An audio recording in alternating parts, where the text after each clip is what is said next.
কিভাবে আমি একজন ভালো মুসলিম হতে পারি। আমি এখানে 3টা এরিয়া হাইলাইট করব। এখানে যারা লিখছেন শুধু 3টা ক্ষেত্র।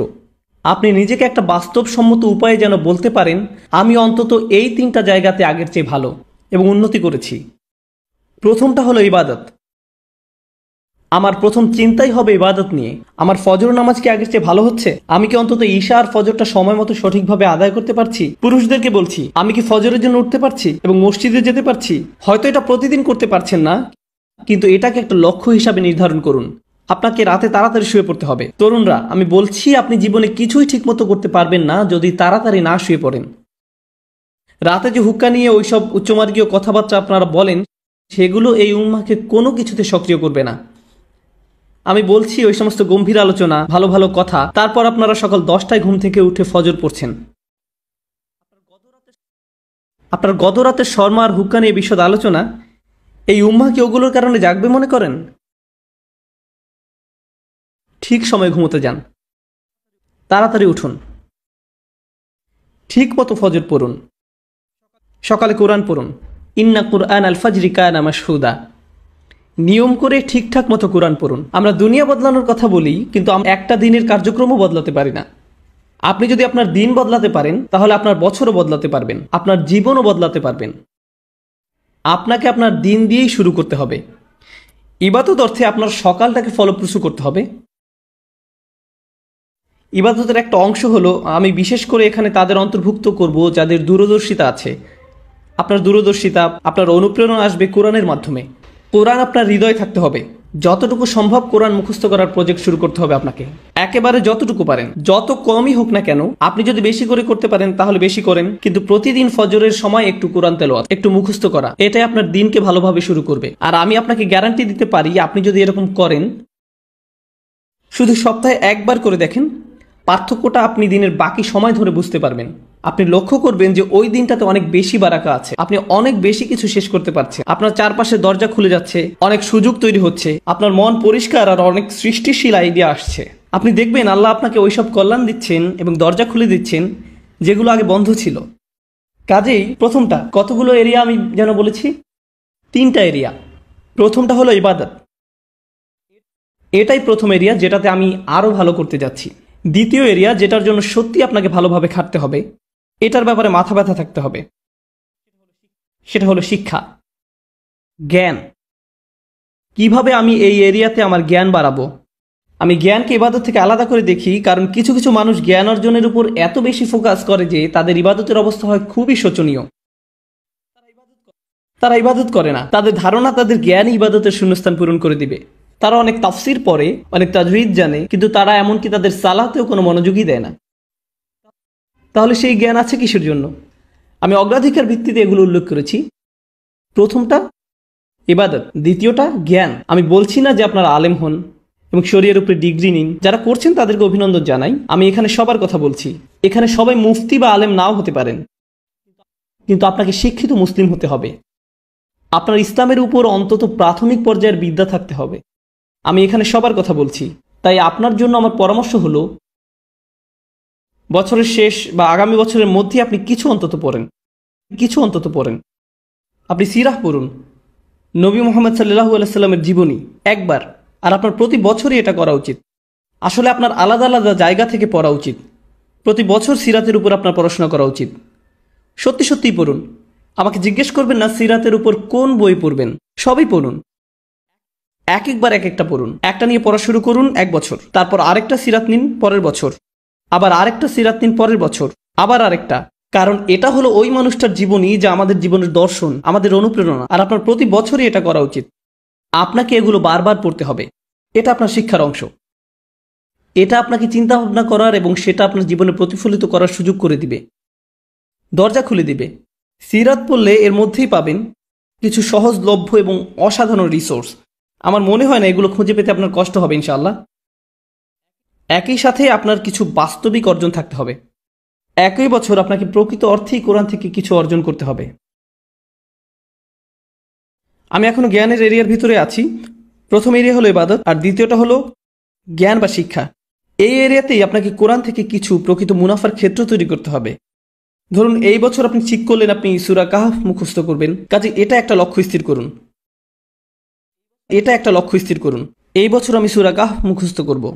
তার মানে হলো আমি এই সূরা মুখস্থ করব, এর অনুবাদ পড়ব, এর তাফসীর পড়ব, এটা শব্দগুলোর অর্থ বুঝব, সূরা কাহফের উপর লেকচারগুলো, প্রবন্ধ, পেপার যাই পাওয়া যায় তার সবই নিব, সবই শেষ করব। আমার জন্য এটাই সূরা কাহফের বছর।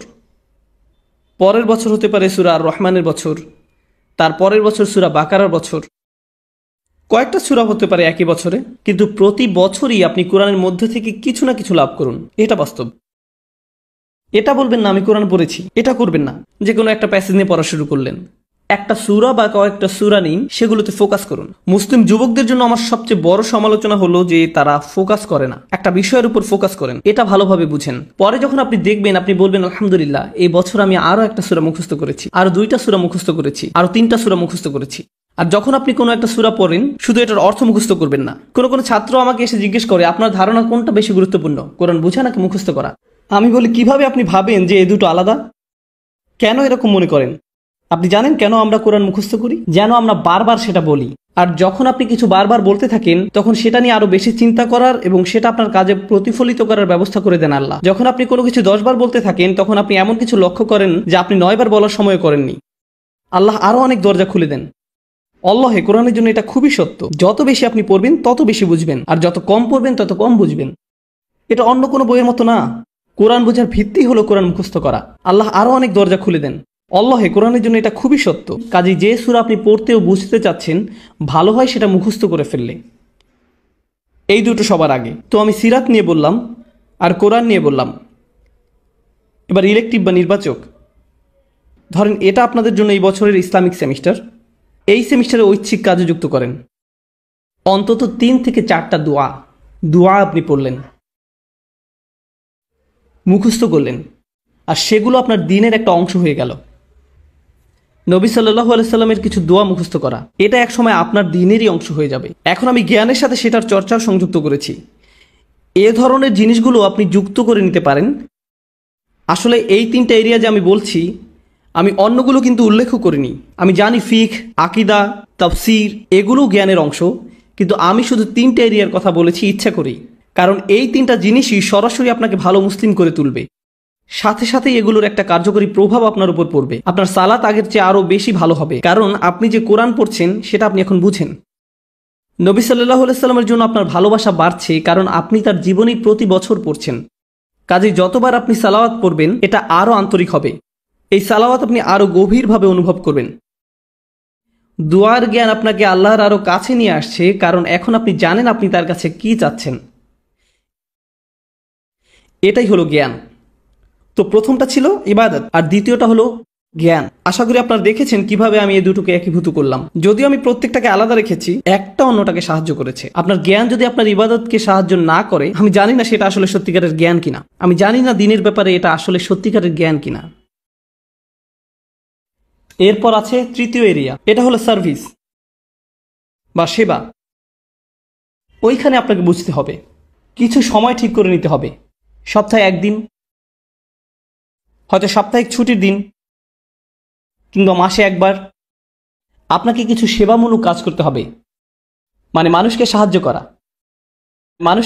করা। তার মানে এই না যে আপনাকে এটা ইসলামিক ব্যানারের মধ্যেই করতে হবে।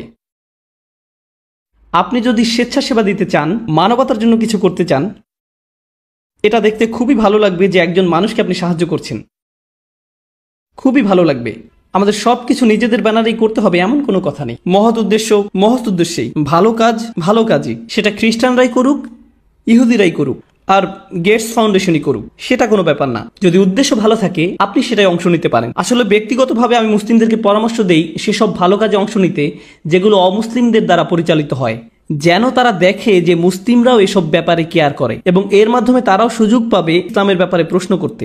এটা তাদের একটা সুযোগ দেয়। কাজে স্বেচ্ছাসেবা দিন, সাহায্য করুন, এমন কিছুর অংশ হন যেটা আপনার মনপ্রাণে ভালো লাগে। শুধু আপনার জন্যই সেটা করুন, প্রচার করে বেড়াবেন না, এটা নিয়ে টুইট করবেন না, আজকে স্বেচ্ছাসেবা দিয়ে আসলাম, খুবই ভালো লাগছে, আলহামদুলিল্লাহ, বড়াই করছি না। এরকম করবেন না। শুধু আপনার জন্যই করুন। এটা আপনাকে একজন ভালো মানুষ করবে, একজন ভালো ব্যক্তিতে পরিণত হবেন আপনি।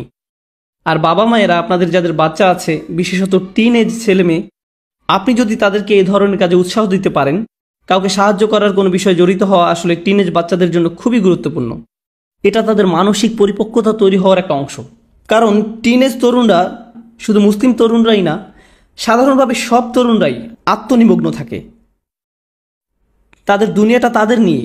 তারা কিভাবে দেখে, তাদের বন্ধুরা, তাদের ফেসবুক স্ট্যাটাস, তাদের কতজন বন্ধু আছে, যাই হোক না কেন, ওই বয়সে এটাই তাদের কাছে গুরুত্বপূর্ণ। তারা খুবই ক্ষুদ্রমনা ধরনের। আপনি যদি ওই বয়সে তাদেরকে এরকম মানসিকতা থেকে টেনে বের করতে পারেন, তাদের নিজেদের বাইরেও অন্য কিছুকেও কেয়ার করতে শিখান, অন্যদের সাহায্য করতে বলেন, মানুষের কষ্ট বা ভোগান্তি আসলে কেমন আর এইসব ক্ষেত্রে সাহায্য করতে বলেন। উদাহরণস্বরূপ কিছুদিন আগে একটা প্রাকৃতিক দুর্যোগ হলো, একটা ঝড় নিউ জার্সি আর নিউ ইয়র্কে আঘাত করলো। আপনার থেকে খুব একটা দূরে না, ওইখানে সাপ্তাহিক ছুটিতে রেড ক্রস বা অন্য কারোর সাথে যে সাহায্য করতে পারেন, যাদের বাড়িঘর ধ্বংস হয়ে গেছে, গাছপালা রাস্তায় পড়ে আছে, রাস্তা বন্ধ হয়ে গেছে, যেটাই হোক আপনি সাহায্য করে চলে আসেন। আপনি যদি সেটা করেন, আমি আপনাকে বলছি এটা আপনাকে আল্লাহর যত নিকটে নিবে আর কোনো কিছুই ততটা করবে না। আপনি যদি এই তিনটা জিনিস করেন, আপনি তাহলে অন্তত মূল ভিত্তিটা স্থাপন করলেন জীবনে কিভাবে ভালো করা যায়। এটা আপনার জীবনের লক্ষ্য না, অন্তত এগুলো আপনি করতে পারলে জীবনে ভালো কিছু অর্জন করতে পারবেন।